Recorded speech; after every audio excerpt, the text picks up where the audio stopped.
Situasi Pasar Karombasan Kota Manado di Sulawesi Utara terlihat ramai menjelang Hari Raya Natal. Terpantau suasana pasar berbeda dengan hari biasanya. Akses jalan masuk ke dalam pasar tak bisa dimasuki kendaraan mobil. Hanya motor, namun harus antri dan perlahan.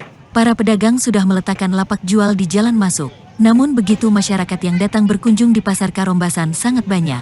Mereka membeli berbagai macam bahan pokok seperti rica, tomat, daging sapi, daging ayam dan lain sebagainya.